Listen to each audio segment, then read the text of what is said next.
Hello, this is UCL Uncovering Politics. This week we will be discussing colonialism and how to resist it.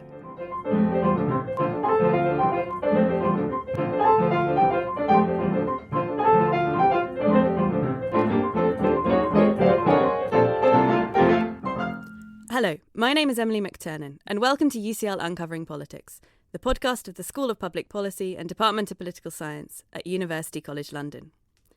This week, joining us on the podcast are the organisers of a brilliant event, the UCL-Penn State Joint Conference on Resisting Colonialism, which took place last week at UCL. The event ranged from discussions about what we should do about unpaid reparations, how to fix museum collections and the monuments of colonisers, to decolonial approaches to immigration and theories of resistance. So with me today to talk about some of these important ideas and their own work on the subject are the organisers.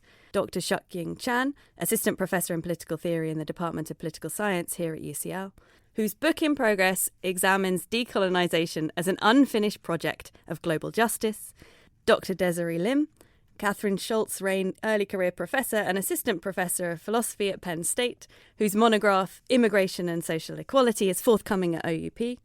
And Dr. Chong-Ming Lim, Assistant Professor of Philosophy at Nanyang Technological University, whose published work examines, amongst many other topics, uncivil political resistance, including the vandalising of commemorations. So a common idea in academic theory and activism, as we start to move towards less unjust institutions, is the idea that we need to decolonise things, from university curricula to museum collections. Let's start with unpacking the core ideas here. So I wonder if the panel could tell our listeners a little bit about how and why colonialism and coloniality are extending here beyond the international phenomenon between countries where one is subjugating another and extracting resources, to thinking about what's going on in museums and universities and other institutions. Yeah, thanks for having us, Emily. So I think you're absolutely right that colonial relations extend beyond a group of people going to a different place and taking things for themselves. When we think about colonialism, we have to see that it was supported by an entire system, right? So including the state and its apparatus, social practices, and a range of attitudes that made everything work and kind of work on time, as it were. I think removing the part where people go to a different place and take things for themselves isn't quite the same as removing the entire system.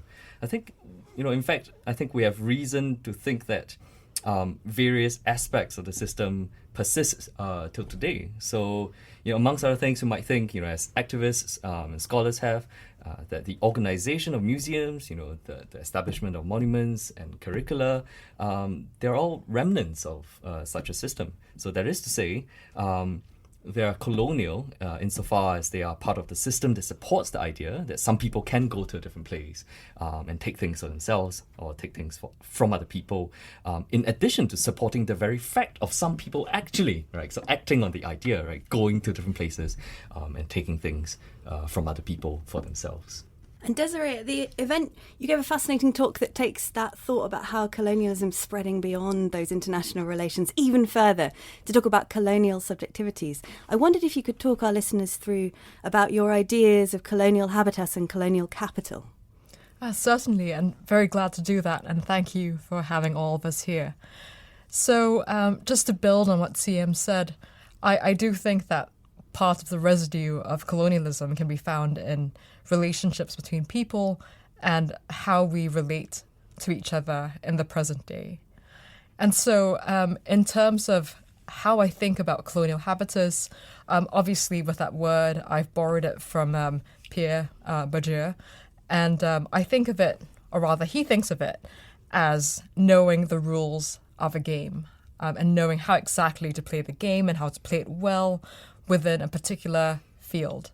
So when we speak of what the colonial habitus is, it would be the rules of the game within a place that's inherently colonial by virtue of its history. And of course, the rules of the game keep changing. You might think that 200 years ago, when a territory was still occupied, the rules of the game would be something involving subservience to your colonial master or something like that. But of course, things are very different, and loads of countries have achieved full independence since then. But I want to argue that people can still think in this colonial way and still play by the rules of a game that was the product of that very long history. That's really shaped what we value and the things we set as our goals and hierarchies within that society. And part of your account was this idea as well of the colonial capital, that there's something about the advantages you get from playing the game, even as a member of a formerly colonised nation. Exactly. So Bourdieu sees field as essentially a site of competition where people are trying to constantly beat each other at the game, and there are various kinds of capital that you could use to do that. And so one form of colonial capital I can think of is cultural capital, and that was the focus of my talk. So if you're someone who knows the culture of the former colonizing nation intimately, that's something you could definitely use to your advantage within the society because it's seen as prestigious, or you might be attending institutions that have very close associations with the former colonizer. So in Singapore, where CM and I are from, the person who's been identified as the central colonizer of Singapore is known as Sir Stamford Raffles. And it's quite interesting that despite many other countries having very decolonial attitudes towards the past, Singapore has really leaned into embracing our colonial history and naming schools, hospitals, what have you, after Raffles.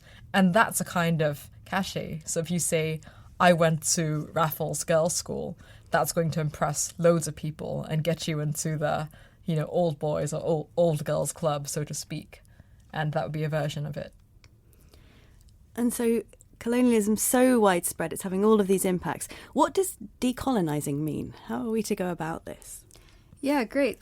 So thanks again for having all of us here. So I'm really glad you asked this question. So there are lots of competing positions or I guess views on what decolonizing means. I mean, some people, I think, and it's quite a common view, tend to think of decolonizing, the curriculum or, culture or whatever as kind of recovering certain non-Western ideas or traditions or practices that have been kind of erased or, neglected and so on. I tend to kind of think of it differently. So in my book, in my work in progress, I sort of follow Adom Getachu's work in thinking about decolonization as a pursuit of equality. So this builds on nicely on what Desiree was saying about how colonialism is a sort of like a matter, sort of like a particular way of like people relating to each other. It's like an institutionalized way of relating to each other that enables domination and exploitation. And so if we understand colonialism in that sense, in the sense of like a set of racialized hierarchies of domination and exploitation, then decolonizing, I think, means sort of like a transformation of those relations to relations of equality. And what that means for me is at least sort of recovering equal agency. So it's less about recovering sort of specific kinds of ideas, but more about empowering groups that are historically oppressed to engage in cultural production and engage in economic production or economic self-determination, and so on and so forth, regardless of whether, those folks end up drawing on, so-called Western or non-Western ideas. So it's more, for me, it's more about sort of centering, like sort of marginalized or if you want to use like a technical term, like subaltern agency. Let's get this applied to a couple of concrete cases. So let's start with the British Museum. So this is one of the topics at the conference, was what do we do about the British Museum? We're just around the corner from it as we're recording here. It's filled with things taken from other countries. So what does decolonising the British Museum look like? How does that relate to your ideas of equality there? Yeah, thanks. I mean, so the museum is something that I think I'm still trying to think through, but at the conference, so Professor Linda Alcoff gave a really fascinating paper, and I think one of the suggestions that she made there was for sort of collaborations between the British Museum and sort of, the peoples from which these objects and artifacts were taken. And so it's, I guess, my understanding of her argument is that it's only through kind of bringing in the agency of these groups then we can sort of further the project of the museum, which I guess, their self-defined mission is to kind of further human understanding, discover, new kinds of knowledge, and so on. And so I thought that is actually like a very nice way to think about it. Again, it's about whose voices and are centered and who gets to tell the story about the context of an object and what it means and so on and so forth. I don't know if you guys have other... Yeah, so I think that's right. I think Professor Linda Alcoff was also saying something about, the ideas that make it such that we can, safely ignore the agency of certain groups of people, or we can underplay, the importance of their testimony or their, standing or the positions to understand and to interpret the world. So I think part of, wanting to enable the agencies of the subaltern is also to kind of do something or try to do something to dismantle some of these ideas, right? To kind of make it such that we don't buy into some kind of vague or crude idea that we can know things about the world or about certain kinds of artifacts from very different places without, I think, also at the same time being embedded in a place where, these artifacts have a certain life of their own. Yeah. Let's turn from the case of museums to thinking about immigration, another key theme of the conference, and what decolonising immigration might look like.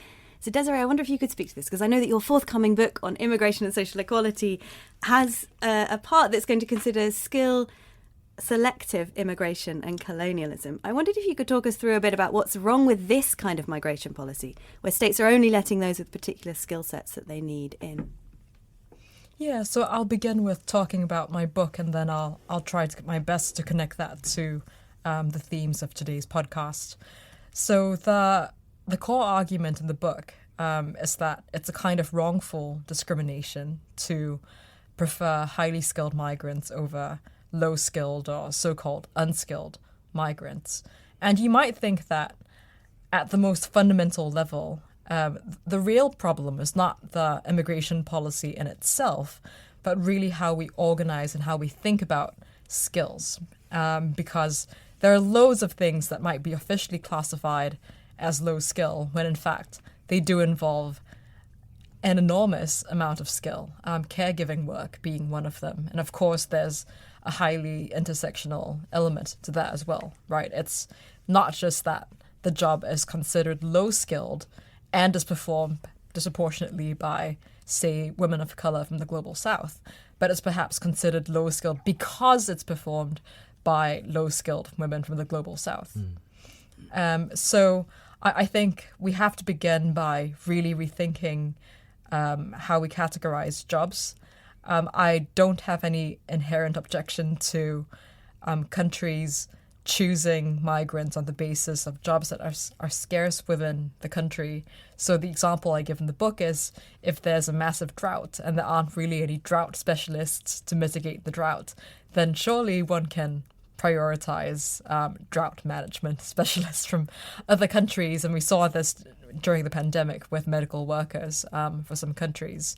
So that's definitely not the argument I want to make, that countries can't be selective at all.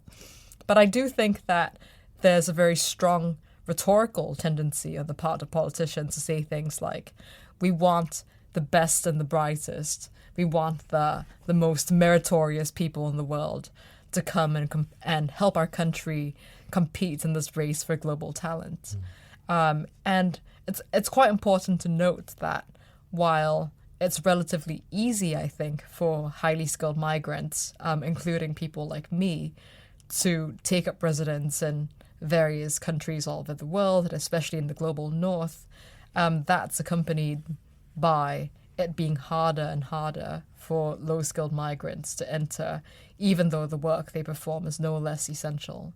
So that's basically the essence of the book and the issue that I'm trying to draw people's attention to. Because it's quite surprising that loads of philosophers have explicitly condemned racist immigration policies that select people on the basis of race. In theory, it could be completely wrong as well to prioritize people on the basis of religion or culture. But they've typically regarded skill as something quite neutral and desirable, when I want to show my book that that's definitely not the case.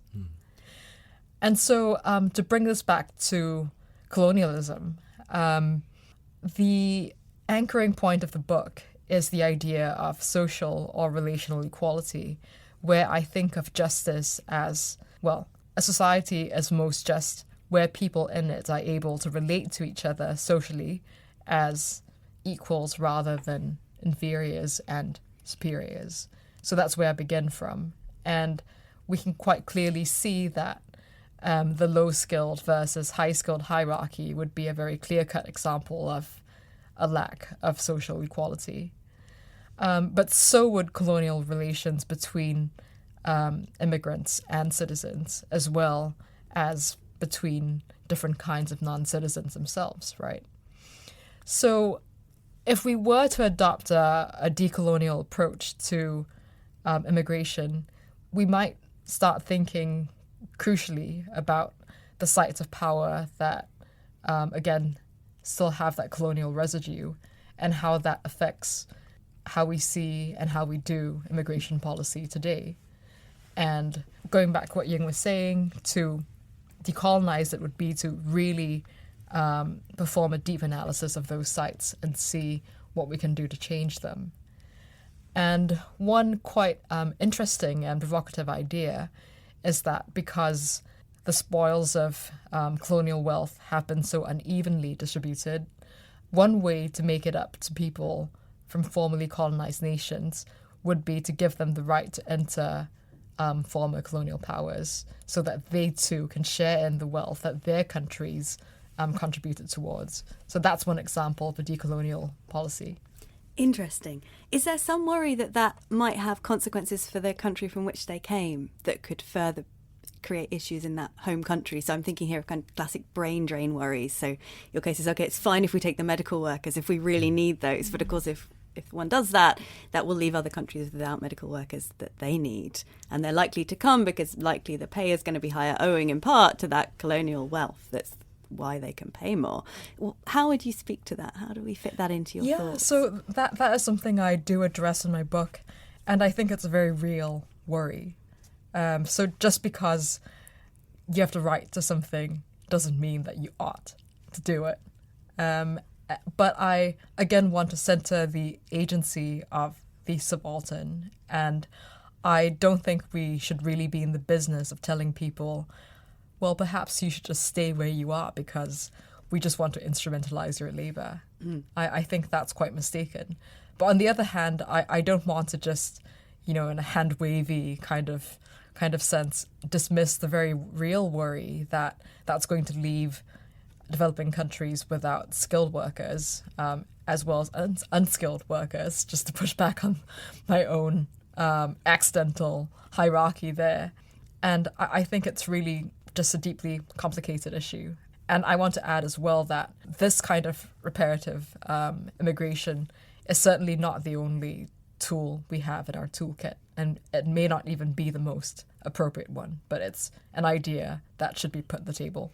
Fascinating. And now I wonder if we could turn to statues. So a popular topic of contemporary discussion, of course, what are we going to do with all these statues that are everywhere of slave owners and colonisers? And CM, I know that your work has focused on commemoration and on vandalising commemorations. And in your talk, you offered us a really nuanced sense of what's going on here. So I wondered if you could talk us through one of the cases that you offered us. So particularly because we're based in London, let's talk about the statue of Churchill in Parliament Square. I wonder if you could talk our listeners through why some people object to the statue and how we should be understanding the way that statue is communicating with us. Sure. So I think some people object to the statue because they think, or rather they don't think, that Churchill is worthy of, commemoration. They don't think that he's worthy of being honoured, primarily, I think, because of his racist views and his policies. Others, however, I think there's some kind of pushback, right? So, there are lots of people who think that, it's fine to have the statue and it's fine to let it remain standing there because it narrowly commemorates Churchill for his, political prowess or his statesmanship or something like that, especially during the Second World War. So the idea here is that, we can have the statue there because it says something fairly constrained. It's just one narrow thing. So I think there's several things going on here. The first is that, we certainly can think of direct commemorative speech as being quite narrow in scope, if you will. And this is quite a common thing. I don't think this is a, especially controversial thing to say. People are typically commemorated because of the things that they did rather than in general. So in that sense, I think it's plausible to think that the direct speech of the statue is fairly scope restricted. It says only that, Churchill is worthy of commemoration because of his statesmanship. So I think we can concede that point. But at the same time, and this is the second point, the fact that the statue focuses on and honors him for his statesmanship, when there are a whole bunch of other things that he said or that he did, I think that is the thing that's problematic. So to be clear, it isn't that, therefore, he isn't worthy of commemoration in the narrow sense, but that commemorating him in that narrow sense suggests that the things that he did and he said, needn't or shouldn't take our attention away from his great statesmanship. I think, again, that's where the problem is. Our focus says something. Specifically, I think it's, there's something problematic about choosing to focus on his statesmanship in a narrow sense when he was also, I think, involved in fairly severe and serious injustice.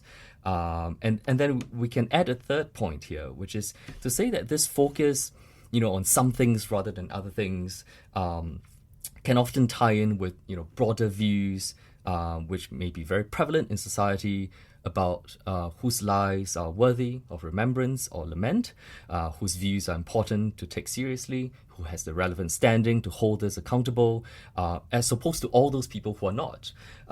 So in sum, then, I think we have good reason to regard the commemoration, of Churchill in particular and other similar statues in general as problematic, even if on the surface their direct speech is, scope restricted.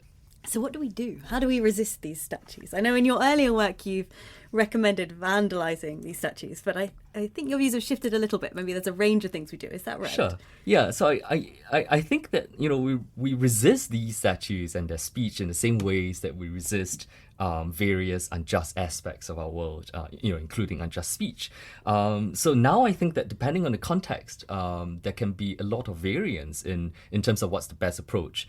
So in earlier work, I suggest that, vandalism can be a good way of satisfying the demands of those who fight to remove statues because of their bad speech, and those who seek to preserve those statues for the sake of remembering and learning from history. Again, so long as those acts of vandalism satisfy certain important political constraints.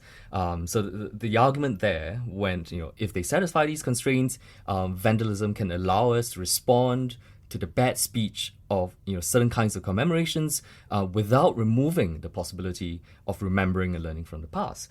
I think, in fact, we have reason to think that vandalism may even augment our remembrance of and learning from the past. Now, I want to spend less time, I think, harping on vandalism. I still think it can be a really good response in a whole range of contexts. But attending to the variety of ways in which commemorative speech can go wrong, I think we should, be more happy to accept that, maybe other responses can work. So maybe moving them to museums in some cases could work.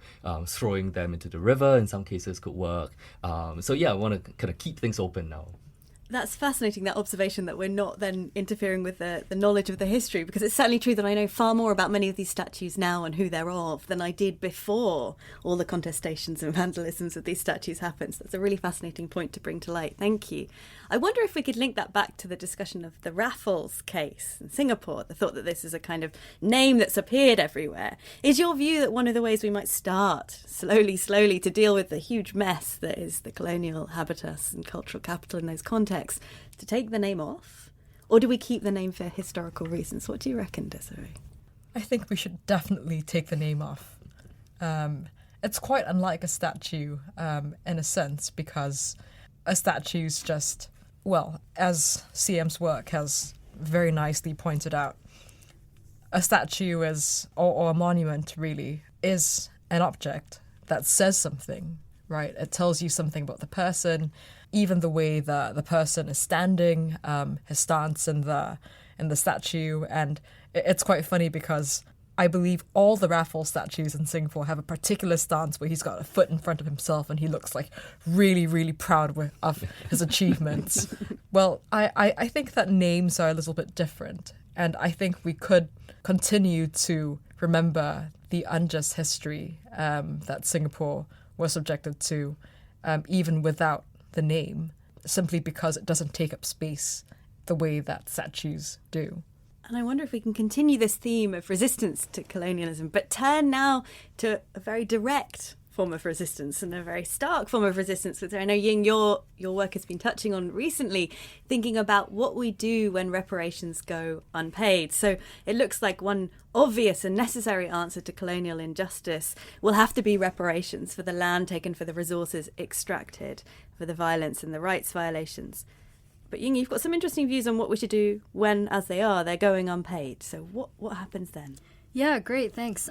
So this nicely follows up from the discussion about migration as a form of reparations. So I think as you and Desiree both pointed out, there are some kind of, regrettable features of treating migration as a way for sort of individual migrants who have the capacity and resources to move to obtain part of what they're due by literally moving to the former metropole, right? So one way I was thinking, a different way I was thinking about sort of these more unilateral ways for victims of colonial injustice to reclaim what they're owed is for post-colonial states or their citizens to engage in expropriation. So this would be sort of public takeovers of foreign assets. In the paper that I presented at the conference, I sort of discussed some examples, and a lot of these examples come from the height of formal decolonization in the 20th century when, for example, in Indonesia, these trade unions just kind of took over plantations that Unilever and oil plantations from Shell and so on, and just basically kind of reclaim the infrastructure for themselves. And there are other obvious examples like Egypt nationalizing the Suez Canal. And so these kinds of expropriations have become less frequent and less common today because there's now a very kind of a very sophisticated body of international law that's meant to kind of constrain the use of expropriation precisely because, the global north sort of international lawyers and countries and so on were, they push back against this wave of nationalization quite strongly. But there are still indirect ways that states can engage in expropriation and have. So things like confiscatory taxations of profits, things like transferring IP rights and so on.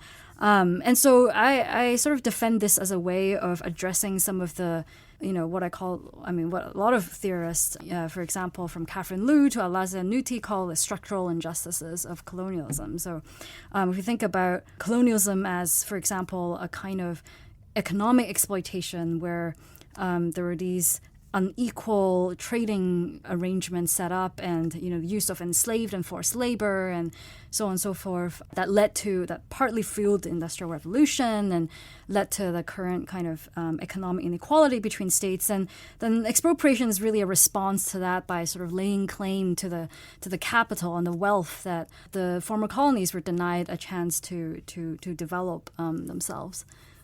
So that seems very clear in the case of things like the Suez Canal and nationalising that, because that really is a seizing back of these resources.